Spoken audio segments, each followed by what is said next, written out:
Into picks and bans with Team Liquid on the blue side and Mad Lions on the red side. The expectation is we'll see that Lilia get removed by Mad. Yeah, for all you fans of the LCS, you'll know this is the first time we get to see Jat couching on stage. Oh, he's on stage! He's on stage! Finally, we get to see him awesome. up there. It's like we've got him here on the broadcast with us. It's almost just as good.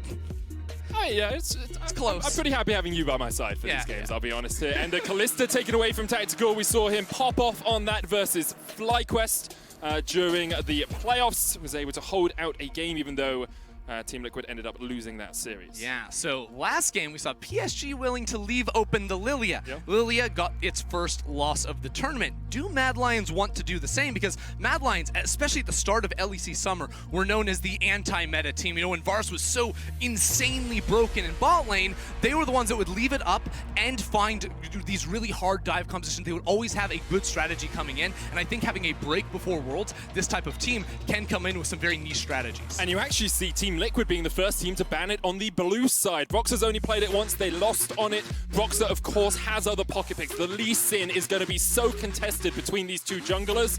Graves removed. I wonder if this is just a Lee Sin for Broxah. See, this is where I'm like, I'm not sure the Lee Sin priority is actually that high, because they actually lock it in. It is. Okay, because here's the thing, is I know Brox's Lee Sin is really good. I know Shadow's Lee Sin very good as well, but the meta in this tournament, we did not expect to follow the line of thinking of, we want Lee Sin in the jungle. So now that Brox is on old power pick, both EU and NA fans alike are going to know how much of an influence he can have on this. I mean, he was the EU Lee Sin. He was the guy that everyone looked up to, that everyone wanted to beat. This split, he has gone 8-2 on the pick. It has been banned against him 8 times in the LCS. And now we see Kazi getting that Ashe. And it looks like Shadow is going to be on his Evelynn once again. Didn't give us the most stellar performance earlier on with some mechanical misplays and some decision-making errors, but hopefully he's got that comfort on the pick now. Yeah, this is a redemption game for him to say, yeah, game 1 it was shaky, we're going to pull it back, but now TL, I love this. Not pulling any punches here. Twitch is going to be showing up in the bot lane,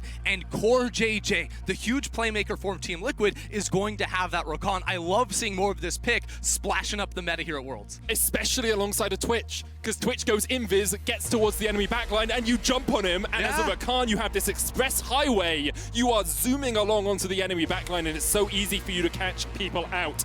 I love it. Core JJ is a stalwart of this team with his playmaking potential, with his ability to team up with Broxah, and I'm just already imagining the Lee Sin, Rakan dancing plays that we're going to see in some of these early skirmishes. Yeah, so it's really going to come down to like how do these solo lanes end up panning out for Team Liquid, because right now a lot of people say like, oh, Twitch, he's low range, he doesn't have that great of a bot lane, but with some CC supports, if you can stack up the poison, pop that E, you do quite a bit of damage. So Team Liquid can play a little bit of a faster style. If Jensen were to be on a champion, that could roam around, because of course, Mad Lions, once Shadow hits level 6, you have so much playmaking. You know, the Hextech ultimatum to find picks around top or roaming to mid, and that Ashe arrow can be super insane.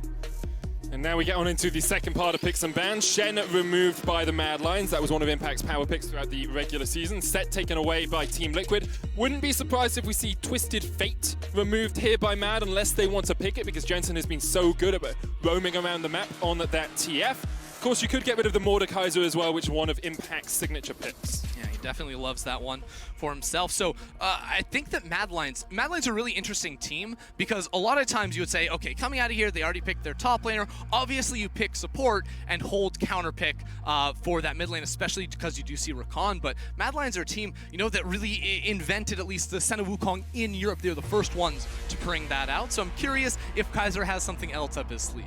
Are you telling me this could be a Camille support, Ender? No, I'm not telling you it could be a Camille support. No, okay. no. I definitely just believe wanted it to will be check that. Camille top lane. I was more saying that like they actually like to save their last pick for support in a lot of cases. In this game, I think when you already see the Rakan, it's less necessary, but something to keep in mind going further in this tournament. You can see Team Liquid believe that Nautilus would have been a good counter, is very strong into the Rakan, very good at locking him up, and now we'll see where Mad Lions decide to go. Could go towards the mid lane, as you say, give Humanoid something he's strong at. Usually I'd go to the Orianna, but Mad Lions have decided to ban that out themselves and Syndra. instead they will get the Syndra. Yep, I love this. You get early priority lanes. You know Ashe is going to have a good time in lane. You know Camille is super safe in a lot of matchups with that Grasp the Undying, and Syndra can control that middle lane as well and buy space for Shadow in the jungle, especially for a player that sometimes goes a little too deep on the invades. Making sure you have that safety net of strong lanes around you is going to be crucial. Now for Team Liquid, the Mordekaiser is that pick we said Impact loves to go to in the past, and he's going to be rocking that up against the Camille, but I actually kind of like the look of a Twisted Fate. You know, maybe not into the Syndra matchup, it's super great, but having the ability to influence the map and team up with Broxah can be pretty good. If this Echo gets locked in, that is, I mean, everyone has seen the Echo versus Syndra Jensen play. And that would have been a very brave thing to do for your first game at Worlds 2020, but instead, Twisted Fate will be in there, gives you that more roam potential. And I will say, when Mordekaiser gets locked in for Team Liquid, they do not play top. Impact is left by himself, he farms up, so the expectation is Team Liquid will be looking towards the bottom side of the map with that first TFO. Yeah, definitely give some faith over there for Tactical to pop off and carry. What's it gonna be, Mad Lions? It's gonna be the Leona. This is a champion Kaiser does love and offers that long-range initiation. Right now, Mad Lions have so many really strong pick tools, and combined with the stealth of this Evelynn, can jump on you, really surprise you. So I think Mad Lions' composition is very well-rounded here when it comes to looking for picks and really exploding post-level 6 in the mid-game. And Team Liquid will be looking for those early roams coming out from Jensen. Get Tactical ahead. If you can keep him safe, if you can keep him invisible, it makes it so much easier when it comes towards these skirmishes. Yeah, for Team Liquid, I want to see CoreJJ moving early towards the mid lane. You have that CC setup of the Twisted Fate. Twisted Fate plus Lee Sin. Level 2 and onwards, you can always look to gank mid lane and make plays on the lane. Set them up for success before the Evelynn, you know, stealth warfare is going to come online for Mad. CoreJJ spends so much of his time outside of lane. In fact, he spends less than 50% of the early game next to Tactical. Like, he is out of there. On Bard, it's like 36% of the early game he spends next to Tactical. So the expectation is CoreJJ will be teaming up with Broxah, will be roaming around the map, and will be trying to unlock Jensen. Yeah, and as we prepare ourselves for this game, I do want to put these two teams in perspective for you, because they both followed similar ways to get here, you know, performing in the regular season, falling off in playoffs. But on one hand, you have Mad Lions with 4 rookies, whose most tenured player has played for exactly 2 years in Humanoid, and Team Liquid on the other. They've got 2 world champions, a world finalist, a world semi-finalist, and then that very young Tactical. So coming in to the playing stage, it's about being able to pick up early, because there's another element in this really strange year that is 2020, is that these Mad Lions rookies have played 14 stage games in their career. Aroma played 15 because he had 1 in 2019. But Tactical, he's only played 3. So even with no fans, even with quarantine and all this going on, having the world spotlight on you is a completely different experience and something they need to step into quickly here in the play-ins. It is such a dramatic change for these teams. As you say, Team Liquid have so much experience. Broxah has attended Worlds every year since he started playing. He's never done worse than quarterfinals. Impact's won it. CoreJJ's won it. Jensen made semifinals in 2018. Tactical, though, first time on an international stage. First time on the world stage. First time representing his region, North America. And I've heard a lot of people talking about NA and the LCS and saying, you know, after Cloud9 fell off, I think a lot of people thought that the LCS just weakened as a region. You didn't have this stellar team. It was kind of the same in the LEC, actually, because when G2 fell off and Fnatic fell off, we were like, our region doesn't seem as strong, and this is the opportunity for Team Liquid to prove that NA can still fight with some of the best at Worlds. Especially for Team Liquid, who have come in to the World Championship as NA's first seed so many times in recent years, but never performed to the level I think you would expect of them. Other teams around them outperforming, getting into difficult groups for the squad, now fighting through the play-ins. They have some extra time to get their feet under them before they go into that group stage. For Mad Lions, it's more of just a proving ground. You won your first game, it was sloppy, it was messy, INTZ put up a good fight. Team Liquid are going to put up an even stronger one, we expect. And with things like the Mordekaiser to isolate you in team fights, with the Twitch there as well, who can look for these flanks. Mad Lions cannot go hell for that leather. They cannot go all in because that Twitch can just shut them down. And they're looking at the Broxah Lee Sin. Oh, they baby. haven't had the experience of playing it. Humanoids in comms like, guys, look, he likes to gank. He likes to jump on you early game, and he will be the target, I do feel, for Broxah's pick. Broxah running the Conqueror on the Lee Sin here. Unsealed Spellbook for Jensen in the mid lane. And Lethal Tempo on Tactical. Now, there has been some debate on Twitch builds. I want to touch on it quickly. We did see a rise in Manamune with the Spray and Pray. Like, you can get so much extra damage from it. However, looking at scrim results and looking at solo queue records, I think Infinity Edge seems to be more prioritized by AD carries right now. So both builds can be done, but people seem to be prioritizing the Infinity Edge over the Manamune. Yeah, and the big thing for Twitch, too, is with the changes to the ultimate, the pass-through damage, going to be very, very strong. Unfortunately for Twitch in this game, I don't feel like it's a true front-to-back team fight, so maybe it'll be harder to get that pass-through damage because, I mean, let's face it, a Camille and Evelyn are jumping at you from both sides. They're trying to make sure those angles go real wide on this Twitch. Of course, with the Lethal Tempo, will synergize very, very nicely with that ulti, but he's aware he could be targeted because he's got the cleanse. Same thing for Humanoid in mid. We already mentioned how gold card from level 2 onwards is going to be really tough when a Lee Sin can jump on you right out of those river brush. You can see Shadow starting at his Razor Beaks by himself. Brox is going to start on the top side of the map as well, doing the blue buff into Gromp, it appears, on this Lee Sin.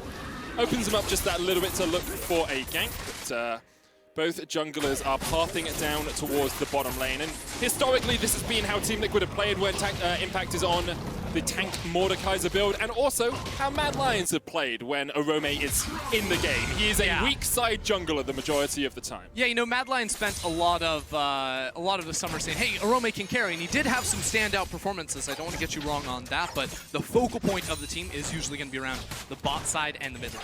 I do think because of this presence of mind that Tactical will be looking towards the Manamune a little bit more instead of the Infinity Edge. Tactical a little bit short on that ward. Perhaps just nerves as he places it outside of the bush. Kaiser almost got the gold, and level 2 hit first here for the Mad Lions bottom lane. Yeah, #1 Liquid fan right there. The ward cheering out as we do see the pass through the scouting from Carzzy. I believe that one did end up spotting out Broxah on the Wolves, and they're going to be able to push this one out. And even if it didn't, you see that the Grump's down, you see the Blue's down, then you know that Broxah has been on that side of the map, right? It's pretty easy to evaluate, and at this level, Mad Lions should have a very good idea of where Broxah is. Kaiser and Carzzy have pushed up that bottom lane, and you can see now Kaiser saying, okay, let's get a ward in the Tribush, let's make sure that Broxah can't find a gank. In fact, just going to place it behind the Dragon Pit. So I was wondering for a second there if Carzzy was going to try to take that quick early reset into a roam from Kaiser. We were talking about a bit in the last game, but I think their push into the tower came a little bit too late. So this next minion wave had already come to try and reinforce. They're going to be stuck down here in the bot side, but some very early vision inside Team Liquid's jungle. They're aware of the Broxah Lee Sin and how it can look to influence, but you'll notice there are some pockets in which he can attack because those deep wards do not actually cover the Tri-Brush that he could slip on through. And the question is whether he'll be able to work his way around that. CoreJJ with the sweeper is going to go up and clear the ward from behind the Dragon Pit. We do see a lot of supports getting sweeper early to do things. Right. And even though we say like, oh, there's pockets of vision he can play in, everyone in the game knows where Lee Sin is. Everyone knows he's on that crowd camp. You see just the coordination in Mad Lions, this very strong early game plan in terms of finding good wards. And this is the dynamic we spoke a little bit about in draft, where Mad Lions drafted a lot of very strong early lanes, which has translated into early game vision, which has then had the adverse effect on Broxah, where in his first clear, he couldn't find a gank. He has Red Smite, here we go, bot lane. Gage goes in the bottom lane. Carzzy knocked up here, heal coming out, Tactical forced away, only has the cleanse left. Exhaust used, Tactical's going to try and flash, but Kaiser's still on the chase. And Tactical will be able to get himself out. Exhaust and flash used on the Team Liquid bottom lane. Only the heal from Mad. No Ignite actually popped yet from Kaiser. He was waiting to see if that cleanse was going to be used by Tactical to get out of a stun. It's a really good play down there in the 2 versus 2. Tactical getting caught out, and something you have to be concerned about on that Twitch early levels against Leona. Her Zenith Blade is going to match your range a lot of the time. So when you go up for CS, you always have to be looking out for that ability, and CoreJJ wasn't able to help him out too much. That's going to result in quite a bit of CS losses. Mad Lions are looking to freeze the lane. There's 6 minions still here for Team Liquid, and that means they're just going to lose a lot, even more off of that. Well, better champion to freeze the lane than Ashe. She has freezing on every shot. Yeah, but you don't want to shoot the minions to freeze. It's a little bit counterintuitive on that pick. That's true. Yeah. hitting the minions doesn't actually freeze them. Let's be honest, the lore behind a lot of League of Legends champions doesn't make a lot of sense when you apply it to the actual game. Jensen here in the mid lane is behind in CS as well. 43 to 34. In the bottom lane, Kazi has that advantage. Almost 20 CS up right now. Here comes Broxah, trying to find a gank. Tactical is invisible and the wave is pushing in, but it's a little too early. Here goes Kaiser. Kaiser's going to go in. There's the knock-up. Tactical stunned up. Now the question is, do Mad force a little bit too far because Broxah's going in. Kaiser still has the flash. He's going to land the stun. Here comes Shadow from the top side. Broxah has his own flash to try and get away. The Ranger's focus going to slow him up, and he's going to use the jump to CoreJJ to escape. I really like that gank coming through from Liquid. Broxah sliding in there. It was countered nicely from Shadow, and nothing will be lost in that play. But Broxah and Tactical working very well together. Say, hey, bait it out a bit. We know you don't have flash. Let me slide into lane and look for that fight. Doesn't net a kill, though. Shadow in the right place at the right time to try and turn it around, but no more summoners burnt than were previously. However, I do want to bring an eye to the gold differential here, Ender, because Mad Lions, through these pushing lanes, have accrued about 600 gold in their back pocket that Team Liquid are struggling to find. This will happen in every Evelynn game that is a good draft, because with Evelynn, you want strong lanes. We said it a million times, so every lane going to be winning out in CS, and with Broxah being called to cover down bot side, Shadow, first to level 6, clearing those AoE camps very nicely, and has access to that invisibility. You can see Kaiser, too, out of bot lane, pathing around this Evelynn, whereas CoreJJ is going back to lane. So Jensen needs to look out because this is a prime time to make a play around that area. It's actually a really strong timer as well from Mad Lions because this blue buff is coming up. They know, of course, the first clear is done at the same time pretty much every game, so Shadow can come across.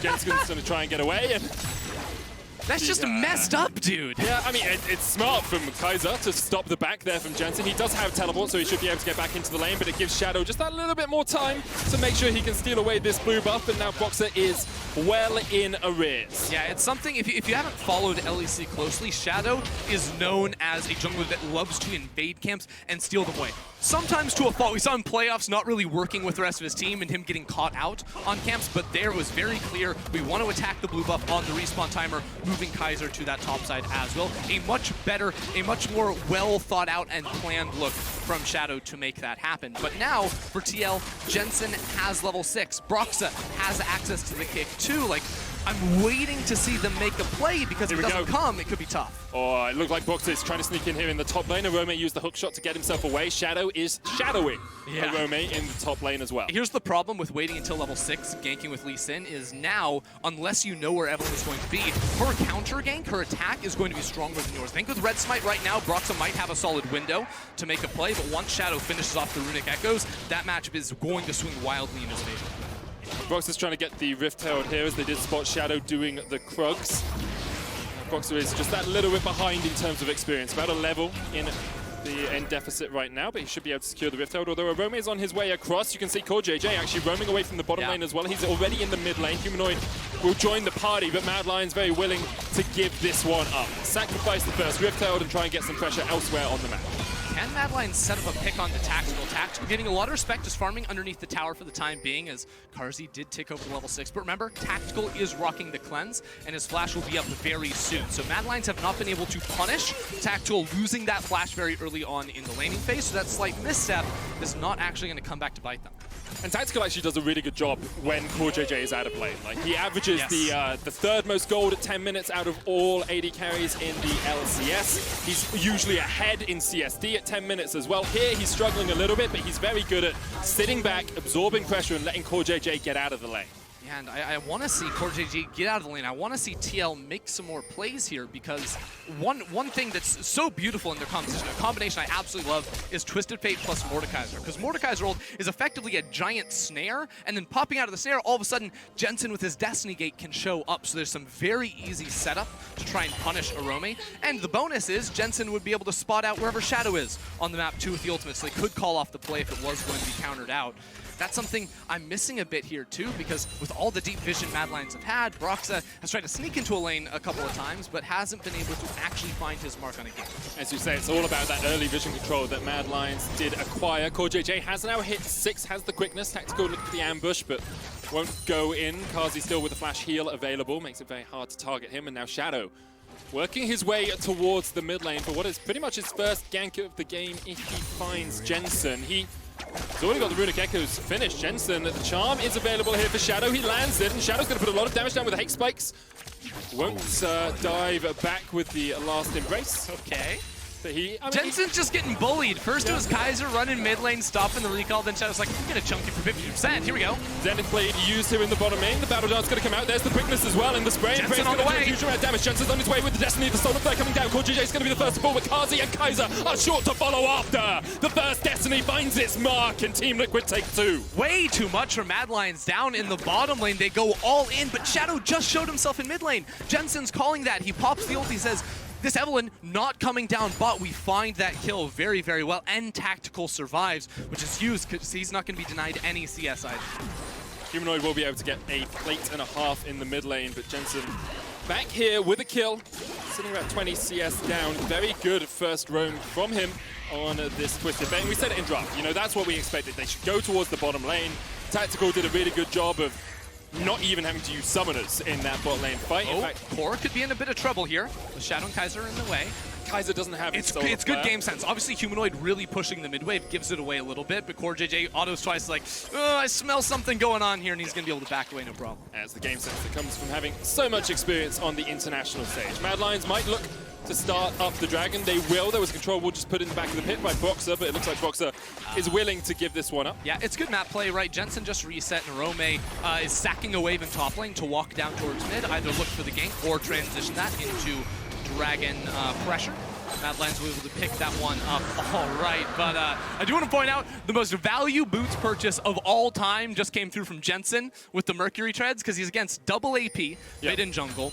And so much CC, the charm, the stun from Humanoid, the bot lane, like, it doesn't get much better than Merc Treads for him in this game. It's so powerful. CoreJJ's got some of his own. It looks like he's going towards Zeke's next, which is just so strong. Yeah. With the Twitch, right, you get all of that empowered damage from the Frostbite. The other thing, too, is like Impact and Precision, Brox and Precision. We're probably seeing some Legend Tenacity, which is going to be very high value. Now look at this, Broxa sneaking into bot side, and he has the Herald. Oh. Just going to chuck the Herald down. Zenith Blade coming on to CoreJJ here. Tactical opening up with the Blade of the Ruin King. Cast is going to try and put some damage down. The arrow's already been used. CoreJJ stunned up. Solar Flare. Tactical flashing forward. And Tactical finds his man. His first game on the international stage. And he dives in for the kill. Yeah, Tactical going deep for that one. Love that play coming through. Herald drops as well. And Shadow stuck down here, trying to clear away the wave, and I think with the extra resistances he may be able to. Broxa lands the Q. It's just going to force Shadow away for the moment. Kaiser's back here with half HP. Wait, Impact has teleport. I mean, Impact just ulted top lane. He's fighting Arome. Arome still has the Hextech ultimatum. Broxa. What's happening top lane? Top lane, Impact just wins. Okay. And you saw it on the minimap. Impact wins the 1v1, and now in the bottom lane, the kick back on Kaiser. He's ignited.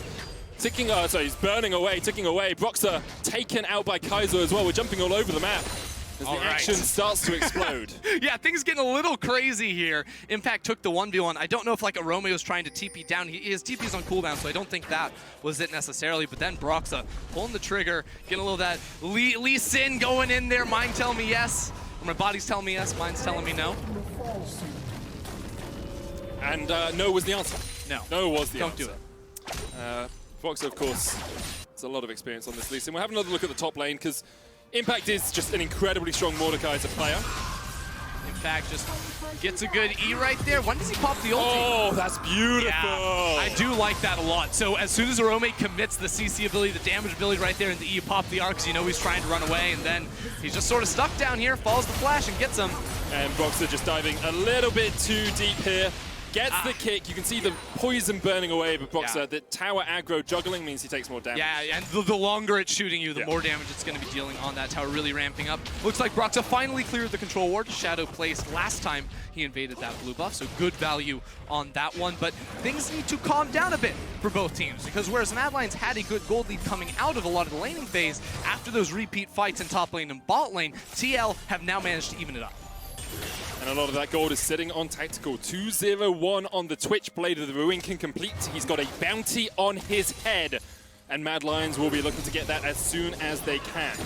This is not an easy game for Tactical to play. No. You have a lot of kills on the Twitch, and Twitch can run over games, don't get me wrong, but he will have to play perfectly against all the dive tools and CC options Mad Lions are going to be throwing away, because he also doesn't have the greatest feel. You know, Broxy can try to kick people away. They do have some tools, but it's not that support that wants to stick with you either in that Rakan who's going to be looking to catch people out. And there's also a lot of champions that, even if you have good disengage, their engage is not telegraphed at all. Like Shadow, once again, just trying to find a pick here onto Broxah, forces him to jump away, forces him to use the control ward, and like Humanoid could just pop the Scatter the Weak as well as Mad Four Lions in bot lane. Here's the quickness, dives onto Carzzy as Carzzy takes a lot of damage to heal coming out, but there's Destiny, and Carzzy will fall. He tries to put the damage back. Tactical, gonna go down, and now it's 3v2 in favor of Mad Lions. The stun, the scatter, TP. double for Humanoid. TP behind them as Mordekaiser's gonna try and join this fight. Kaiser is knocked up. CoreJJ and Broxah now here trying to help Team Liquid get something back out of this, but Mad Lions are retreating through the jungle, and they manage to escape. Double knockback from Humanoid. He found a good couple of Scatter the Weeks in that fight, and Mad Lions walk away with 2 kills. Yeah, that was a crazy fight there, because once again, Mad Lions bot lane is just throwing themselves at Team Liquid, saying, fight us, stay here. Tactical did get one of those kills, or at least the assist with Jensen coming out to support. But I think overall, this has to be a win for Mad Lions. They trade up in kills in the bot lane. Arome, whose teleport is just now coming up, gets the tower, and it falls in mid lane too because of the retreat path from Mad Lions walking through Team Liquid's jungle. They get a lot off of that play. And there's no better feeling than towers going down as this Evelynn. Look at this. And Shadow's looking for Impact here. Now Impact has the Death Realm. He's going to put Shadow into it. Shadow looking for enough damage to use his last agony, but yeah. Okay. I will say, get him, Impact. As an LEC caster, Shadow has been disappointing today. Little bit on that Evelynn, going for some fights he definitely should not have. Let's look at this fight one more time, because I think Core sets it up very nicely. Carzzy, of course, gets punished big time right there, getting jumped on, but they are still outnumbered at the end of the day after all the CC goes down on to Carzzy in that one, and Shadow will try to even things up, and because of that, he's still dead. That means Rift Herald now for Team Liquid, and they can try to reclaim some of the gold they lost in the towers. Just gives Team Liquid so many more options on the map. Rift Herald will go down. Brox is going to secure that. Meanwhile, Mad Lions actually look to be trying to take the Cloud Drake for themselves. It'll be their second of the game. Yeah, good pickup for them for sure, but this game is about to get really interesting. As soon as like Mad Lions mid lane outer tower goes down, like they want to protect that at all costs, because for both teams who have really insane picks, they offer stealth tools as well. When these towers fall, Evelynn becomes so much more powerful. Twitch, the same. TF2 as Arome comes mid. He dives in. The quickness from CoreJJ should be able to chase him down. There's the knock-up, and Arome just dives into his death. Team Liquid happy to gobble up that kill. Just very odd jumping forward there with Carzzy and Humanoid, both down in bot side, and TL punch straight back here. That's the mid lane tower the Mad Lions didn't want to fall. Now that goes down, and now look out for Jensen porting around, for Tactical popping up on you in the side of the lane. It is about to be really, really scary, and control wards are the name of the game. And Tactical's about to go back, and he's probably sitting, I would say, on about 2K right now. He's taken that top tier 1, top tier 2. He's going to have a bunch of gold in the bank. Jensen's going to back in front of Shadow. Shadow will stop him with the smite. Jensen's going to lock in the gold card. There's the solar flare. The arrow coming out as well. Stopwatch will keep Jensen alive for a second. Flash away. Flash followed by Kaiser. And the last embrace from Shadow just about gets him out. Good kick from Broxah. Will peel away for Jensen. CoreJJ jumping across the wall as Carzzy. Arome wants to chase this. Forward. Arome looking for the chase as well, but perhaps they're going a little bit too deep. Tactical's going to join this fight in just a second. Hexagon Maiden's going to dodge away from the gold card, and Jensen will be the first. Look at the top side. Humanoid. Tactical in the top side. The Unleashed power is available, but the Scatter of the Weak does not connect. Off towards the bottom side of the fight, though. Impact Mad Lions still won it. Mad Lions still chasing. Tactical's going to flash away. The charm doesn't connect. Good positioning from Tactical. Flashes at just the right moment. Yeah, the flash was beautiful coming through from him. Still a minute before the Baron spawn, so everyone's going to lick their wounds and walk away. Just that first kill, I think, for Mad Lions going on to Jensen, but seems to be the consistent play here of Shadow getting a lot of these jungle camps away from Broxah. That's already a 1 level lead, level 11 now for Shadow, but I mean, if Humanoid's not connecting the stuns, if Arome's not connecting the hook shots either, and Tactical's able to dodge away, now with 2 finished items, the Runon's Hurricane, he is going to become even more of a menace. I am so impressed by Tactical this game. Like, his willingness to flash forward, his laning phase when CoreJJ wasn't there. Look, he made that one crucial mistake losing Flash at like level 3 Yeah. in lane, and since then has looked quite good punching back against all of the attention and pressure that Mad Lions have thrown into that bot lane. There's a reason that Team Liquid invests so many resources into him. Between the 15 and 30 minute mark, he gets 30% of his team CS. Like, he is funneled. And right now he has a Runans and a Play of the Ruin King, and he's playing a late game hyper carry. On the other hand, we just saw Mejai's finished off for Humanoid. If you're an LEC fan, you're like, I don't know, I've seen that picked up before and not work out beautifully. We'll see the play one more time, because Jensen, hold on. Oh, he won't. CoreJJ's going to have to dodge away. Tactical. Tactical's down! Unleashed power is enough to get him. Kazi's ticking off towards the backline. That poison from the Twitch is doing work. Deathscar's going to pull Impact back as Arome dives away. 1 kill down, second as well for Team Liquid, and now Humanoid is getting chased out. Shadow gets 1. He's stuck in the Death Realm, and there's nowhere to go. Down. All right, TL fight back in the mid lane, 3 for 2 in their favor. Even losing Tactical, Impact showed up in that fight and held on to his ultimate to just get that last pick-off kill. They should be able to find a tower off this as well. It's just great stuff from Team Liquid. They were able to kite back. You can see how much was invested by Mad Lions into killing Tactical, and the Mejai's immediately loses any stacks it could have had as Humanoid dies. To be fair, he only had 4 stacks to begin with, so he didn't lose that much, you know, if we're talking about... 4 is 4 more than 0.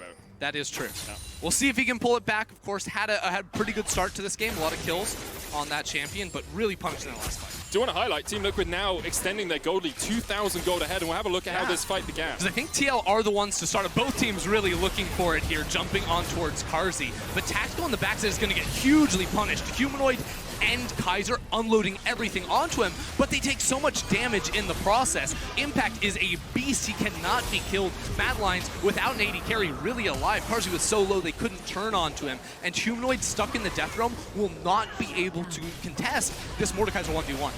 Impact's off towards the back of this fight. It's locked up with the Solar Theft. It's going to pop the stopwatch. Arome coming down from the top lane. Scatter the Weak doesn't connect. Team Liquid will disengage. Just having a quick look to see what summoners were burnt there. I didn't really see too much. So Impact didn't have his ultimate. If he did, that goes on to Carzzy, and it is bad news for Mad Lions. He also used his teleport to get into that fight. 30 seconds from the Drake as the arrow does not connect. No flash or cleanse on Tactical for this fight. Guys, is going to hex flash around the corner. Look at Shadow underneath. Shadow is behind them. Tactical pushing in. 30 seconds on the Drake. Very important Drake here for both teams. Team Liquid want to stop the Mountain Soul from being taken by Mad Lions. TL are in a better spot for this. Mad Lions, Carzzy Kaiser, they don't have their ultimates. I think they're going to give this one up. They don't want to contest. They got the first 2 Drakes of the game, so it's okay if they do let some slide to TL now, but they are down in gold for the time being, and Team Liquid, for the last few minutes, have really taken over the map. As soon as that outer tower went down, like I said, all of a sudden, Mad Lions stepping a little bit too far forward, and TL, with the engage tools they have, be able to pop on you from nowhere. Wow, they've been able to find their mark. The issue Mad Lions are having is, yes, you can dive in to kill Tactical, but if he gets 3 or 4 shots off with the spray and pray with the Runans, you're just done. Like, you're 30% HP, and then Broxah dives in, Jensen dives in, and you get demolished in a team fight. And it's funny, too, because we've talked about a lot in this game. We're like, look, Mad Lions have all these tools to dive Tactical. Can he stay alive? Well, Impact is just solo diving the enemy backline and getting it done here. Here's the arrow. Arrow comes out. Death Realm used. It's a 1v1. Towards the top side of it, and now Impact perhaps overstepping. He doesn't know that the rest of Mad Lions are surrounding him. Humanoid looking for the stun. Impact does a huge amount of work, but he will fall in just a second as Arome chases him down. Impact actually gets to the blast. No. Okay, Unleash Power. Unleash Power was invested there by Humanoid. He wasn't letting Impact get away. Look at this Tactical in mid lane. He doesn't know Shadow's here. Now he does, he does. He knows Shadow's just around the corner. CoreJJ dumping in. Last caress used by Shadow to get away. Could have allowed his Banshees to proc, instead deciding the ultimate was worth it. Yeah, Shadow's not taking any chances in this one. I think that was a good move from Mad Lions to be able to punish Impact on the side lane, because I was going to say, the game for Impact started off with that straight-up solo kill in top lane, dunking on Arome, and has been able to transition that into more fights. So he doesn't have the TP for a little while, so I'm not sure if he's going to be able to replicate that in the coming minutes. But he's a force to be reckoned with, because when all these Mad Lions teams are like diving around and very split up in the game, Mordekaiser rolls into your backline and is like, what's up, guys? You can't beat me 1v1. He's just a demolition crew by himself. Right now, Rylai's, Leandri's complete. Let's talk a little bit about next steps, though, Ender, because we kind of got through the early game, we've got through the laning phase, through most of the mid game now, and it's really about these major objectives. We've got a Mountain Drake in 3 minutes, but there's also a Baron on the cards. Yeah, well, I love Shadows pretending to be a ward here. I actually like deep vision in mid lane, not even necessarily in the enemy jungle, but you see there's a very deep ward placed by Team Liquid all the way behind the Mad Lions, and these are the types of wards that help you set up and make intelligent decisions, because there's not a lot of deep vision inside the enemy jungle. So we've seen a couple fights now where 5 people are on both teams are in mid lane, and they think they're picking one person, but then the whole squad rolls up behind them. So actually being able to have the vision, those wards like TL placed in mid lane, set them up very nicely to pick smarter fights, because we've seen a couple times in this game from both sides picking fights where they don't actually have the numbers advantage. Especially with invisible champions as well, right? Yeah, it's so hard. You think Twitch isn't there, then he's there. You think Evelyn's not there, then she's there. And it's just all of these variables you have to work your way around. And both these teams now getting towards, those 2-3 item points. Actually looks like Tactical is just away from his Infinity Edge. He's got the BF sword, he's got the pickaxe, and now he's going to look to finish up that Infinity Edge. And that will make him so much more powerful on this Twitch. He's the champion that is going to continue really ramping up for Team Liquid as the game goes. Similar can be said for Humanoid on the other side, who's going to finish off his Rabadons on his next reset. But you can see the pockets that these two teams want to play in, because right now Team Liquid have been so focused on owning control wards in the top river. Where your control wards are placed tells me where these teams want to fight, especially because of the stealth champions in this game. So TL set up around Baron. They're always going to cheat towards the left side of the map, but that may have to change once this Mountain Drake comes up. It doesn't feel like either team wants to risk it all over a Baron or the setup around that, because they're more built around picks, but around a Drake, TL would love to have that one. There we are, Humanoid, just enough gold to finish the Rabadon's death cap. Jensen has gone for the rapid fire cannon Twisted Fate build. I always like this, gives you so much pick potential with your wild cards, with your picker card, sorry. And it just means it's so much easier for him to lock someone up. Kazi has been the key target. No cleanse on that Ashe. If you catch him, he is done for in just a couple of shots of the spray and pray. And now Arome in the bottom lane, Jensen in the top.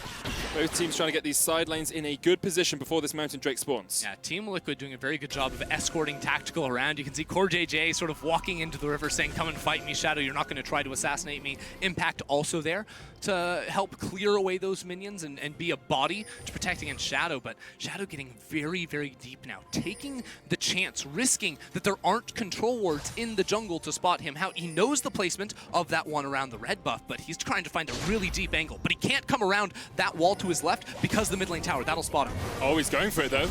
He's going for it. Impact dives in. Death Realm used on Arome.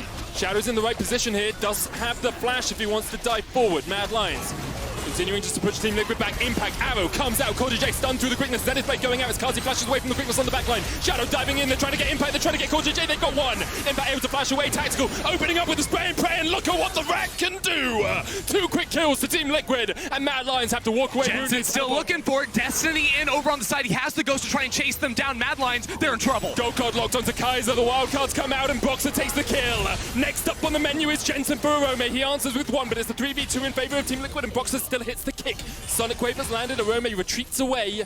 So does Kaiser, but Tactical's on the chase. Tactical's on the hunt. Kaiser get through the gate. He will be able to escape, but this is certainly going to be the dragon for TL after a huge team fight. Mad Lions really tried to force it around that mid lane, and we saw Shadow throwing himself into the fight. Tactical was peeled for, stayed alive, and then Shadow on the exit was just right in the face of Impact. Impact slams him down into the ground, and then Jensen, the rest of the crew, able to chase down for a couple extra kills. And it feels like Team Liquid have really taken control of this game now. 2,000 gold ahead. Their late game AD carry well and truly online. You can see Mad Lions, they're like, oh, we can get Impact a little bit, but it doesn't really work. Yeah, so I think it's a good look at the start, but Arome, of course, gets ulted, so he has to flash away. That really slows down the momentum of this play. But now, once we're pressing forward, Impact, again, buying so much time. But what can Shadow do on the bottom side? CoreJJ is zoning 3 people by himself back there. Shadow can't do anything. They're too close to the tower. He's stuck up there while Tactical kills Humanoid. Impact gets the kill on Shadow on the top end of the fight. And it's this game of inches. You see Tactical there, 150 HP. If the stopwatch by Impact isn't used at the right time, he's dead to the unleashed power. It's so close in some of these moments, and right now, Team Liquid are finding their moments a little bit better. CoreJJ diving in. Kazi's going to try and put some damage down. Tactical opens up once again with spray and pray. Solar Flare used. Impact has the flank, and Humanoid's going to try and dive forward. If got the exhaust, Tactical has a stopwatch of his own. zone. There's nothing you can do. Team Liquid ready for every opportunity that Mad Lions try and take. They get 4 kills and they turn their eyes to Baron. Mad Lions looking desperate, and TL are just better in the team fights. Tactical refuses to die, and Impact, time and time again, is just destroying Mad Lions on the back end of the fight. And this will be Baron for Team Liquid. Have to look at Tactical. 4-2-10 on this Twitch.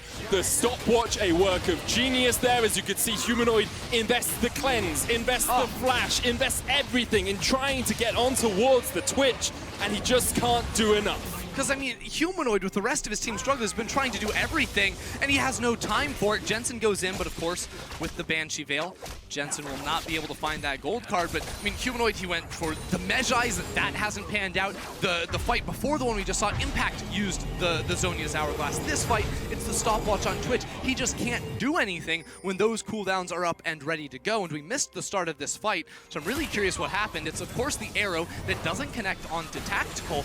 And then, once again, Mad Lions get so desperate. They try to cut him off in the pass, but Impact is teleporting into the backline once more. It's a double knock-up CC there from CoreJJ, and look at Impact just raining hell on the backlines of Mad. They're just completely scattered. We said it in draft.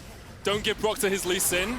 Don't give Impact Mordekaiser or Shen. What's happened? They got the Lee Sin, they got the Mord, and now they are just demolishing Mad Lions in some of these late game team fights. It's a 5,000 gold lead, and Team Liquid are sending a statement that LCS is here to play. Yeah, and it's crazy too, because everyone's saying, don't play Lee Sin, you don't play these early game junglers, stick to the scaling junglers, skip to the farming junglers. That's what Shadow went for, and Broxah, even though he wasn't able to find a huge impact early on in the game, something he always was able to do in the past was find really good kicks in the team fights later on, and he's showing up to help protect Tactical in these ones here. And right now with the Baron buff, 1.5 minutes left on it. Team Liquid actually, historically, do not win while they have the Baron buff active. What they do is they break open the base, they take an inhibitor, and then they back away, reset, and then look for the push on the next time they can find a good fight. So expectation is here that Team Liquid will not win the game in the next minute, but they will get a lot away from Mad Lions. Yes, hitting the towers here is the hard part. There's so much long range in CC for Mad Lions that it can be difficult, but Tactical has a cleanse. He now has a QSS, so even though the stopwatch is down and Humanoid can have the damage stick to Tactical, the CC will not be able to, and that flash is going to be returning very, very soon as well. So there was maybe a window where that was down. The Mad Lions could look to fight, but right now they are turtling up as best they can in base. Mad Lions just trying to work out an avenue of approach, trying to work out something to do. They have struggled historically throughout the course of playoffs and throughout the course of the regular season when people really put them on the ropes to find these different avenues, to find a new playstyle. They tend to just throw their heads at their opponents and hope that they can continue to win. And here comes the TP from Team Liquid. Impact keeps Arome in the realm of death. Arome is going to try and get away. Good hookshot wall dive, but he is stunned up, and CoreJJ now has a flank position. Death's Grasp will drag Arome back alongside the Gromp, and immediately Arome knocked up and taken down by Team Liquid. 18 kills to 10. Team Liquid well in control of this game. 10 seconds left of the Baron buff. Can they actually break this turret with Arome down? I don't think Mad Lions can threaten. Humanoids in the top side too, so this one is going to fall. Inhibitor tower #1 taken here by Team Liquid. 33 minutes in, they're shepherding the cannon in as well. Mad Lions might look for the flank. The arrow goes out, goes really wide. Yeah. That one doesn't clear away the minion waves, but Shadow is here around, and he reveals himself too. What are Mad Lions doing? Quickness coming out, CoreJJ knocked back, but Humanoid's already dead, and there's the second. They're looking for Kaiser, trying to get Okazi on the backline. Tactical flashes forward once again. Look at him! He's a madman, but he cannot die. Tactical, take a bow, young man. Your first game on an international stage, and not once, but twice, you flash into the face of your enemies and you take them down. Team Liquid claim North America's first win at Worlds 2020. Team Liquid playing the team fight game right there and beating down on the Mad Lions, and Tactical in his 4th professional stage game ever, showing up with the aggressive flashes time and time again. It was a good look for TL in game 1. It really, really was. Mad Lions, they'll be licking their wounds a little bit, you have to say. Their performance against INTZ earlier today wasn't the most convincing here. Their early game was good at times, but Team Liquid were able to keep them at bay, keep them at arm's reach, and then in the end, shut out the game to superior team fights. Jensen just waved to the imaginary crowd. from up high, you know, in the Shanghai sky. You do love it for them. But on the other side of things, we're once again looking at a Mad Lions that look a bit shaky. Still smiling, not down on themselves too much, but game one, it was a win, but shaky. This game also shaky and a loss. And it's important to remember that this team really found their footing in the online era of the LEC, and now not really adapting to the international stage. I'm curious if they can turn it around in the next games. I mean, they do have a little while before they play their next games. I believe it is on Monday, actually. No, they have one tomorrow, one Monday. Yes. So they've got a little bit of time. They're game 6 tomorrow, so they can just work things out, have a little bit of a think, and hopefully come back stronger. Because, of course, number 1 seed in each group gets straight through into the group stages. However, number 2, number 3, number 4, they are fighting through knockout rounds to try and get into